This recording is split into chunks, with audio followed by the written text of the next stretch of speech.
सिद्धेभ्यः। ओम नमः सिद्धेभ्यः।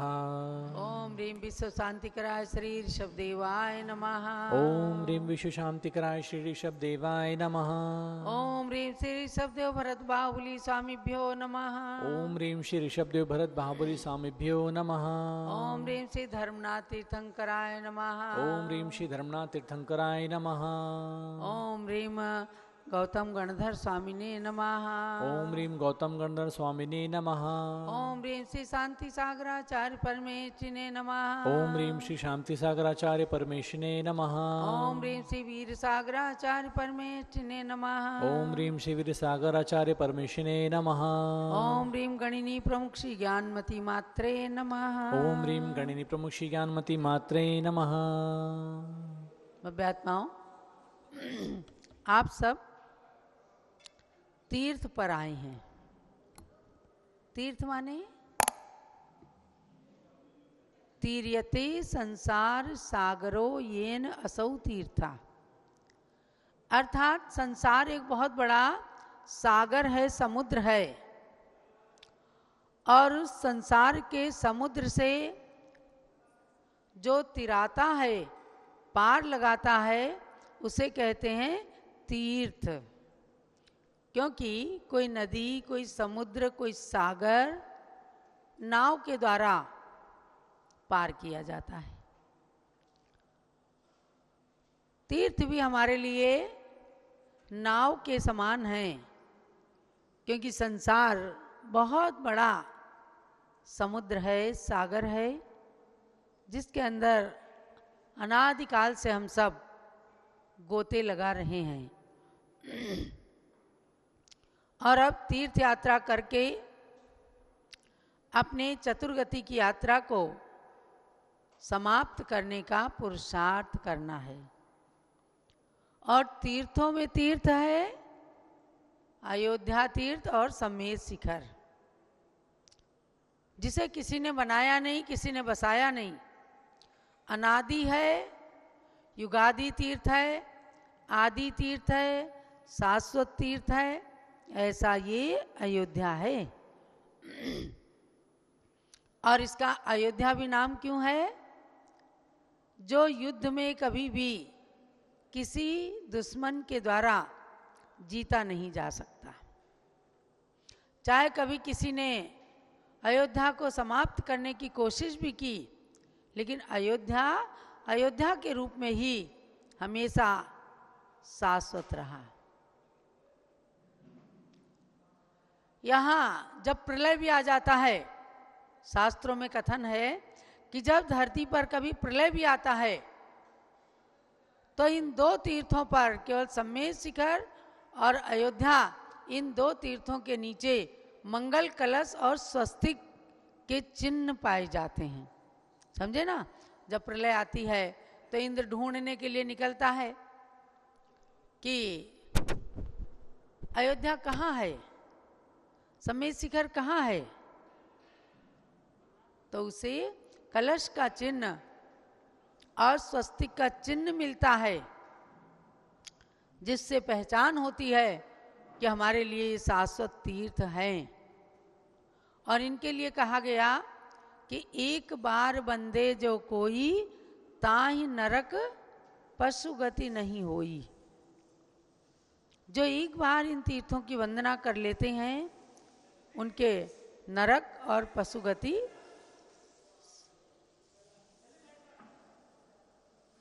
समाप्त हो जाती है। चलो ऋषभदेव भगवान की, भगवान के सामने भक्तामर जी का पाठ करो। यहाँ 31 फुट के भगवान विराजमान हैं और ये बड़े चमत्कारिक हैं। कभी कभी देवता लोग इनका अभिषेक करते हैं, अभिषेक हो रहा है, कोई दिखता ही नहीं है। तो हमने कहा भक्तामर का पाठ करो और भगवान से प्रार्थना करो। अभी अभी आकर के वो बता के गई कि माताजी कल हमारे पक्ष में निर्णय हो गया और हमारी वेदी खुल गई, हम सब अब बहुत खुश हैं, हमारे सामने चमत्कार हो गया। तो ये भले ही भगवान की प्रतिमा हैं, इनके ऊपर जब मंत्र से संस्कार कर दिए जाते हैं तो ये भगवान बड़े चमत्कारिक हो जाते हैं। वह चमत्कार जो जीवन में अनुभव करता है, उसके लिए ये पाषाण नहीं भगवान होते हैं।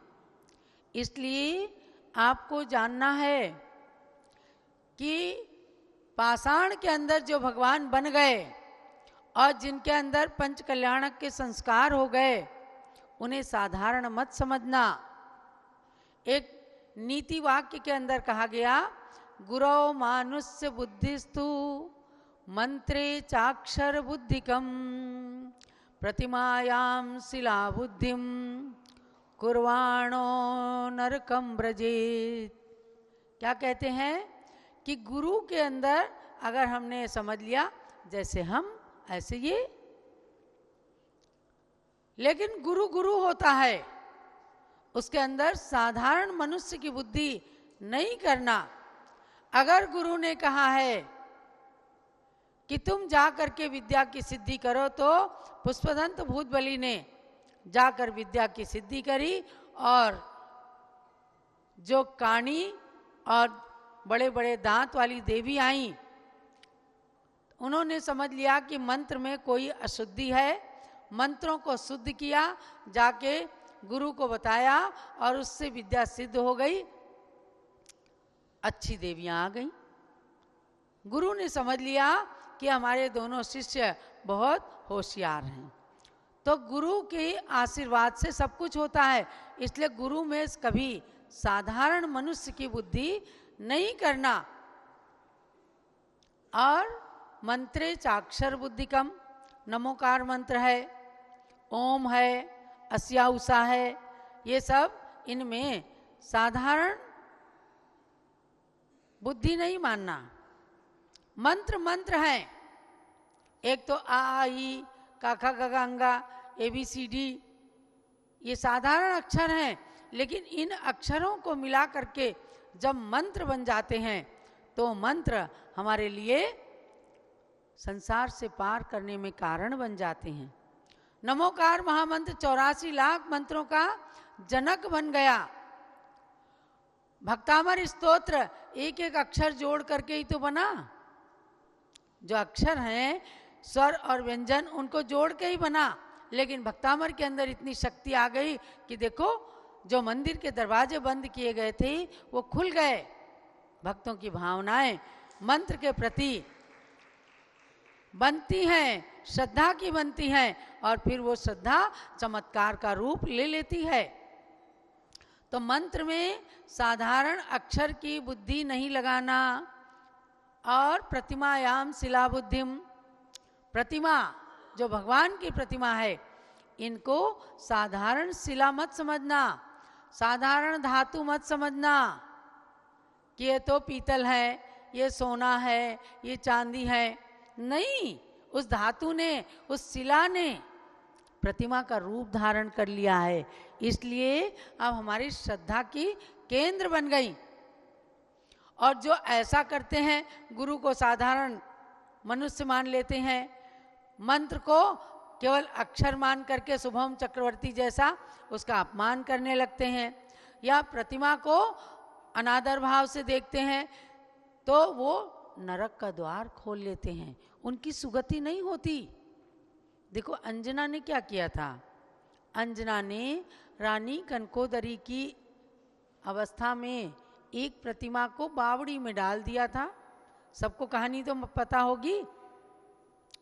थोड़ी सी देर के लिए बावड़ी में डाल दिया, और केवल किस लिए? प्रतिमा के प्रति अनादर का भाव नहीं था। मेरी सौत जो है वो भगवान की पूजा न कर पाए, इसलिए उसने बावड़ी में डाल दिया। एक आरिका माता ने उन्हें संबोधित किया, अरे आप अपने नरक का द्वार क्यों खोल रही हैं? उसे प्रायश्चित दिया, प्रतिमा को बावड़ी से निकालकर बेदी में विराजमान किया, लेकिन 22 पल तक वो प्रतिमा बावड़ी में रही। ऐसा निकाचित बंद हो गया कि अंजना की पर्याय में 22 साल तक पति का वियोग सहन करना पड़ा। जब वो सब जगह घूमती थी, कहती थी हमने कभी किसी बच्चे का, किसी पति का, किसी से वियोग नहीं कराया, हे भगवान मुझे किसका फल मिल रहा है? तब एक दिव्य ज्ञानी मुनिराज उसे बताते हैं कि बेटी, तूने इस भाव में नहीं, पूर्व भाव में रानी कनकोदरी की पर्याय में एक प्रतिमा को ऐसे ऐसे बावड़ी में डाला था और अपनी सौत रानी को पूजा नहीं करने दिया था, इसलिए तुमको ऐसा कर्म का बंध हुआ। अब तुम चिंता मत करो, घबराओ मत। अब वो खराब दिन निकल गए और अब पति का संयोग होने वाला है। उसे प्रतिमा की महत्ता बताई कि तुम किसी की ईर्ष्या से, किसी की जलन से, किसी की अपनी व्यक्तिगत कसाय के कारण गुरु और भगवान से या शास्त्र से कभी भी द्वेष मत करो, क्योंकि कब किस वक्त कौन सा कर्म बंध जाएगा आपको कुछ भी पता नहीं है। व्यक्तिगत कसाय किसी की कुछ भी हो सकती है, लेकिन वो लोग धर्म के साथ निकाल लेते हैं, भगवान के साथ निकाल लेते हैं, भगवान के मंदिर के साथ निकाल। हम तो एक जगह गए, पता चला एक मंदिर के व्यक्ति ने दूसरे मंदिर पर केस कर रखा। अरे भगवान, ज्ञानमती माता जी ने कहा मंदिर पर केस, भगवान पर केस, क्या हो गया है? ये जैन शासन ऐसा है जहाँ शेर और गाय एक साथ एक घाट पर पानी पीते हैं, देखा है ना, बहुत सारी जगह बना रहता है। एक तालाब है, उस पर शेर और गाय एक साथ पानी पी रहे, कोई किसी को मार नहीं रहा। ये जैन शासन की महत्ता है कि भगवान के पास में आकर परस्पर विरोधी भी प्रेम भाव को धारण कर लेते हैं। इसलिए कसाय कभी भी भगवान के साथ, गुरु के साथ, शास्त्र के साथ, परमेष्ठी भगवान के साथ कभी भी कसाय नहीं करना, नहीं दिखाना, और बल्कि इनके पास में जाकर आपस के बैर को भी छुड़ाने की, छूटने की कोशिश करना। तो ऐसे महान जैन शासन में हम सब ने जन्म लिया, अपने को सौभाग्यशाली मानना है। आज जैन शासन में रह करके आपको 300 दिगंबर जैन तीर्थ मिल रहे हैं, समझे? दिगंबर जैन तीर्थ कितने हैं? 300।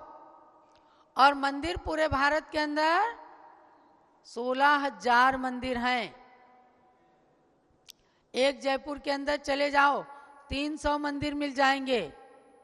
एक दिल्ली के अंदर 250 मंदिर हैं।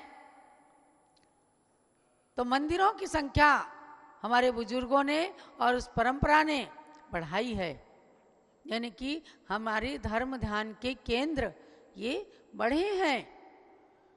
तो इन तीर्थों पर जाकर के, मंदिरों के दर्शन करके भगवान से वीतरागता का अपने को संदेश हमेशा लेना है, क्योंकि यही भगवान हमारी आत्मा को भी वीतराग बना देंगे।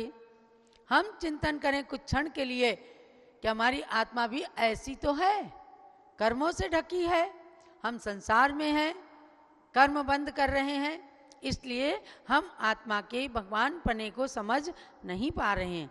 तो भव्य आत्माओं, अयोध्या तीर्थ जहाँ से आकर के आपने आज नरक और पशुगति को नष्ट कर दिया, अब आप कहाँ जाएंगे? देवगति में जाएंगे। तो देवगति का टिकट मिल जाता है इन 2 तीर्थों की यात्रा करने से, अयोध्या और सम्मेद शिखर। आप सोच के जाना, संकल्प करना कि हम अपने घर के छोटे बड़े सभी सदस्यों को एक बार इन दोनों तीर्थों के दर्शन अवश्य में हो कराएंगे। ये तीर्थ यात्रा आपके लिए खूब मंगलमय हो, सबके लिए बहुत बहुत मंगल आशीर्वाद। जब लो ऋषभ देव भगवान की जय। अयोध्या शाश्वत तीर्थ क्षेत्र की।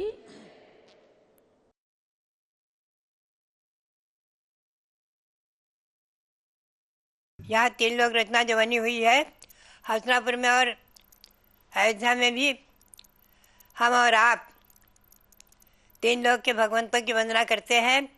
तो मैंने बताया था आपको कि अधोलोक में जो खरभाग और पंख भाग है, पहले नरक के बहुत कुछ ऊपर है, ध्यान रखें।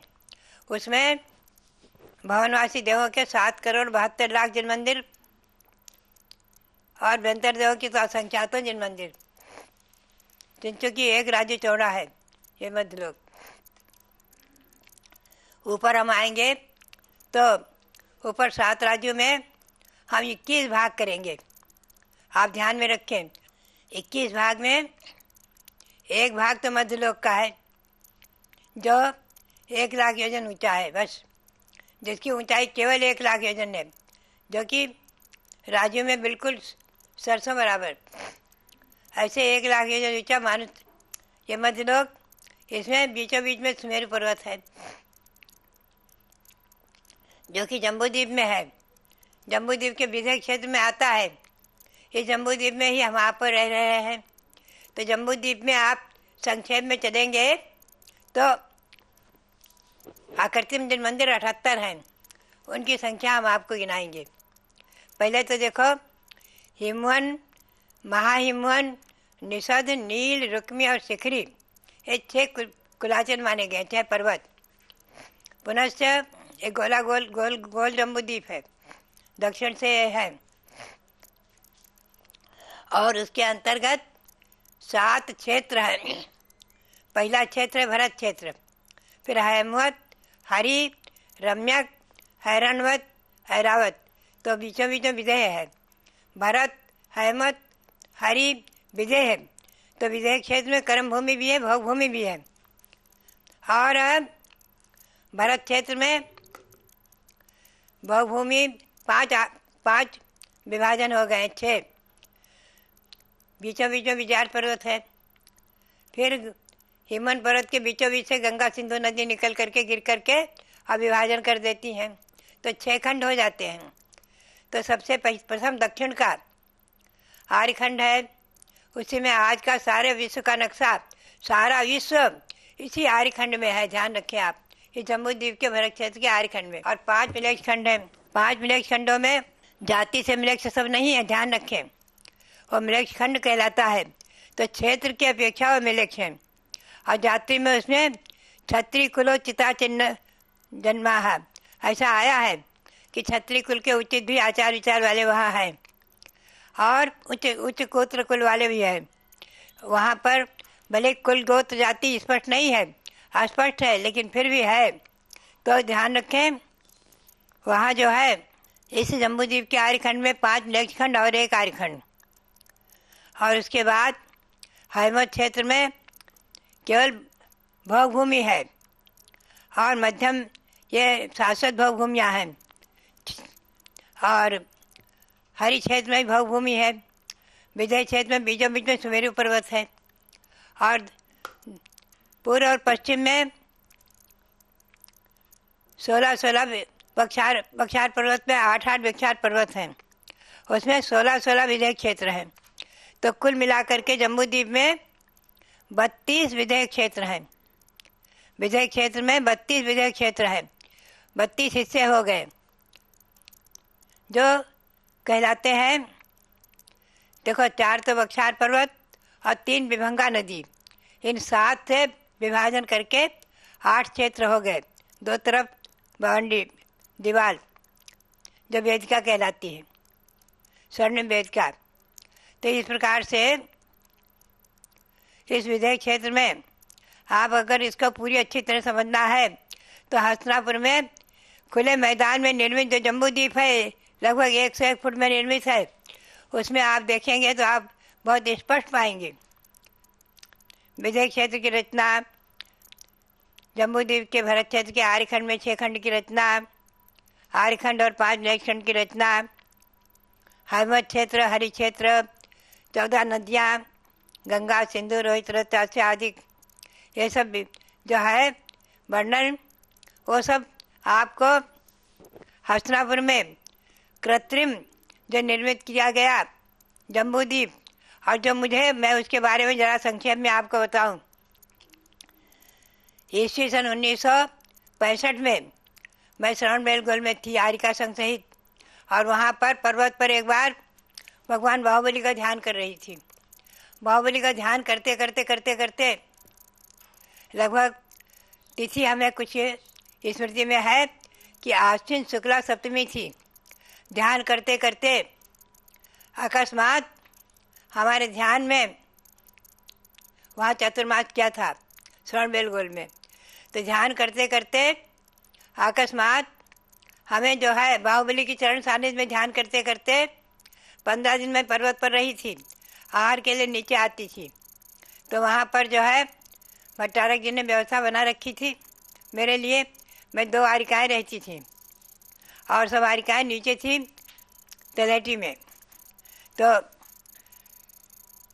हमें ध्यान में, भगवान बाहुबली के ध्यान में अकस्मात जम्बूद्वीप